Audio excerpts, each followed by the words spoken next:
G'day and welcome to AOS Coach. General's Handbook 2021 has thrown some serious questions in my list building process, and I'm starting to question the importance of having monsters in my army. So in this video, I'm going to look at the value of monsters in 3rd edition Age of Sigmar, and I'm going to post some reasons why you might want to include them in your army, but also show the counter argument on why you wouldn't want to have them in your army. And I'd love to hear from you in the comment section where you stand when it comes to including monsters in your army. So why this video and why now? 3rd edition has added some really interesting rules when it comes to monsters. They now count as multiple models against an objective. They have gained additional rules like the monstrous rampage, and they are actively involved in victory point scoring in the battle packs. And you can find more about these topics on a video on the channel if you want a deeper dive. So let's look at why you might or might not want to include monsters in your army list. Let's start off with yes. Why do I want to include monsters in my army? Well, there's a couple of really good reasons. First off, when it comes to objectives, they count as more models onto an objective. In the past, they just counted as one, but now in 3rd edition, they count as 5 models if they have the monster keyword. Now, if you are a Sons of Behemoth or a Ogre Moor tribe, they count as more because they're in your allegiance abilities. But things like your Hydra, your Cockatrice, your Deepkin Turtle, everything that is a monster that's not obviously more tribes or sons is going to count as 5 models towards an objective. And when you add that to them having larger bases, think about a Maw Crusher. A Maw Crusher has such a large base that with that large pie, almost like pie plate, you can kind of sit on top of an objective and really deny your opponent from getting on and scoring or putting on as many models as they want. And you can actually deny your opponent from scoring off the objective. So not only will it help you claim an objective, but they will also help you deny an objective. So really good there. When it comes to things like battle tactics, your battle tactics are going to give you additional victory points when you have a monster in them. So when you look at your General's Handbook 2021, each battle tactic is worth 2 victory points if you complete the condition that you choose. Now, a lot of them have additional sets of rules that include a monster. Things like Savage Spearhead, Broken Ranks, Slay the Warlord, Ferocious Advance, they all have an interaction with a monster. And if you claim that with the monster, then it'll actually be worth 3 victory points as opposed to 2. So if you have a monster and you're achieving your battle tactics versus your opponent who doesn't, those additional victory points could be the difference between winning, losing, or drawing. So very helpful when it comes to your battle tactics. They are individual models, and why that's important is because of coherency rules and how coherency plays in 3rd edition. So the good news being usually single models. Yes, I know there are a couple of monster units, Gargants, baby Gargants, I'm looking at you. But outside of those baby Gargants, you don't really have to worry about having coherency. They are normally single models, which means that not only can they move around independently, they can also not have to worry about taking battle shock tests to see if they flee. So again, very interesting, and you let them free, let them roam, do their thing, and it combines really nicely with a new set of rules in 3rd edition called Monstrous Rampage, where at the end of the charge phase you can activate one of 4 different particular rules for the Monstrous Rampage. Some of the ones that will probably be most popular to you will be things like Roar, where on a 3+, the unit that you're roaring at can't issue or receive a command, which is going to be great to stop some of those high synergies. Things like Roar, things like Stomp, dealing some mortal wounds on units that aren't a monster. Those Monstrous Rampage rules, in addition to the battle tactics, the individual models, the objective, then add to the fact that if your monster is also a hero, let's say a Vampire Lord on Zombie Dragon, a Frost Lord on a Stonehorn or a Thunder Tusk, or something like a Mega Boss on a Maw Crusher, all of these which have the hero keyword in addition to the monster keyword can use their heroic action in combination with their monstrous rampages. So things like using the Finest Hour, charging in with a Stomp, or being able to heal up your monster hero with heroic leadership. All of these things, like heroic recovery, as well. There's a lot of cool things you can tap into. And the last reason I would talk about with the monsters is things like grand strategies. So each army has to choose a grand strategy along with things like their artifacts and their command abilities and command traits and all that stuff. But with your grand strategy, there is a particular one that you've unlocked called Beastmaster. And what I like about Beastmaster, and it might not be everyone's cup of tea, but with the Beastmaster, when the battle ends, you complete this grand strategy if you have monsters still on your table.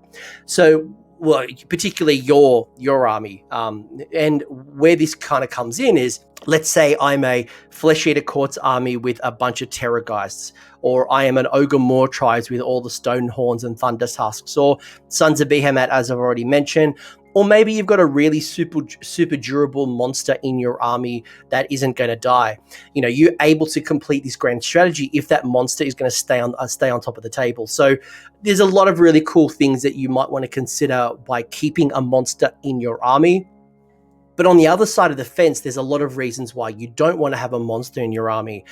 Some of the reasons is the fact that, we talked about the benefits of objectives, but on the flip side, monsters only count as 5. So if you think about taking a monster that might be 300 or 400 points, if you reinvested those 300 or 400 monster points into, let's say, a battle line unit, I can almost guarantee you're going to have more than 5 models in that unit. Have a unit of 10, 20, 30 models, depending on if you are reinforcing or double reinforcing. So, you could body block and take up more of the objective by having more bodies on the table. It's just that simple.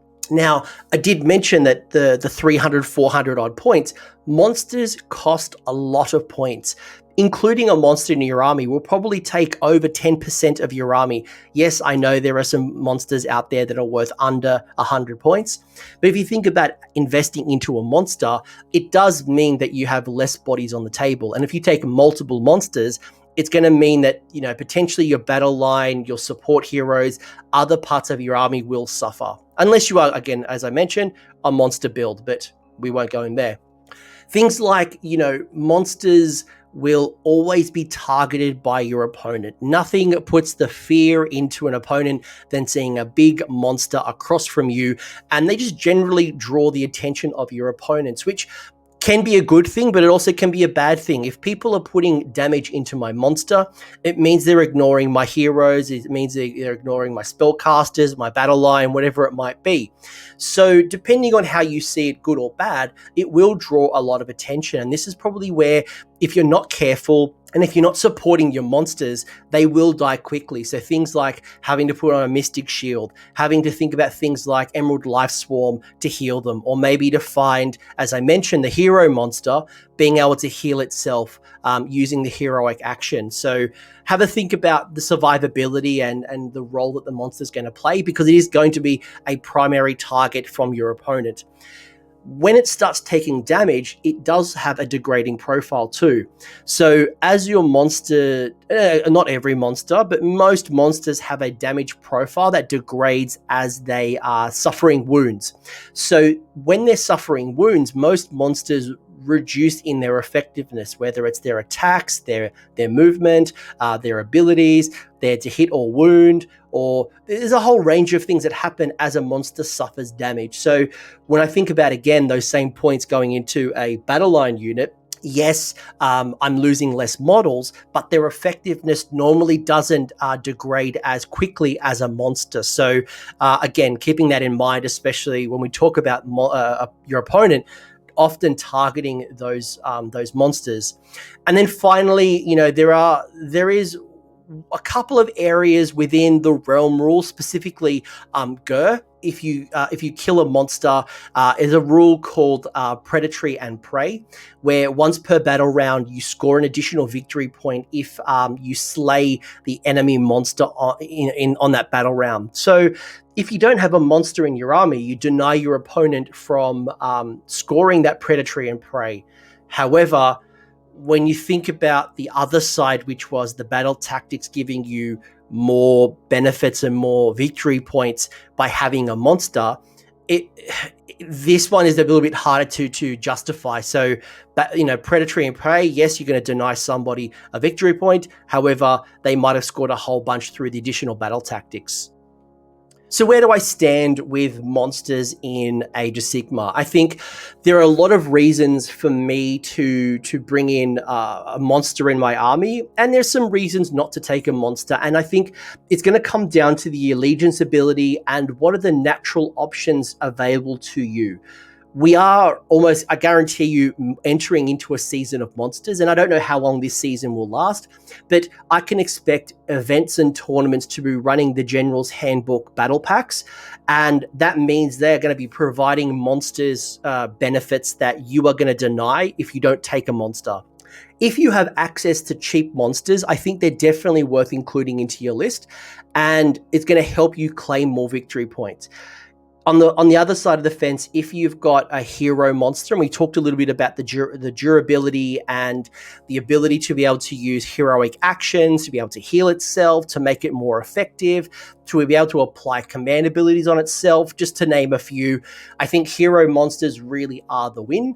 If you can find some cheap monsters under 100 points, I think they're also going to be really valuable, but really think about how much you're investing into monsters versus what's it costing you in the trade-off to your battle line, your support heroes, and the other things that you would normally take in your army. When I look at one of my armies that I'm currently working on, which is my Daughters of Cain, Daughters of Cain really only have Morathi the Shadow Queen as a good, viable monster option.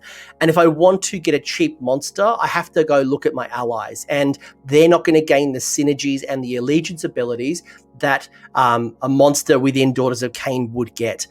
On the other side, my Gloomspite Gits and my Cities of Sigmar, they've got plenty of monster options, both hero monsters and also non-hero monsters. Things like the Frost or the Flamespire Phoenix, they can be taken with or without a hero. The War Hydra could be used without a hero. The Free Guild General on Griffin or the Dreadlord on Black Dragon are really good attacking monster heroes. And I think while I reflect on this, I think generally I'm incentivized to take monsters as opposed to avoiding monsters. And I think taking advantage of those bonus victory points are just going to be too good right now to not take up. So I would highly recommend looking at your army, looking at ways to include at least one monster and one monster hero. But as I mentioned, Morathi is a monster hero, probably not someone I want to rely on to be going around scoring some of those objectives, because I've got other roles for her. So, is there another monster that can support Morathi? And what am I trading off by taking an additional monster that I would normally put into my battle line? But hey, let me know what you're thinking and where you stand with monsters in your list. And if there is a particular monster that stands out for you, let me know. I'd love to hear what people are thinking. Is it the big monsters? Is it something that's small? Is it something as simple as, like I mentioned, a cockatrice? Something that's under 100 points that can help score me a couple of VPs. If someone kills my cockatrice, okay, cool, don't care. But if they don't, it means it's running around scoring extra victory points. That's just an example, but I'd love to hear from you where you stand and what monsters you think are a must include in your force. Thanks for sticking around until the end. I hope you found that video interesting and you walked away with a few new ideas. If you did, I would appreciate it if you hit like on the video, as well as left me a comment. Let me know what your thoughts are in the comment section below. The conversation will continue over on Discord, so link is down below in the episode description if you want to join the Discord and continue the Age of Sigmar conversation. I want to give a massive shout out as well to these absolute bloody legends, these champions who have continued to support me through Patreon or YouTube members. That is going directly into supporting the maintenance and the growth of this channel. So thank you very much, guys. Much appreciated. And until next time, roll more sixes.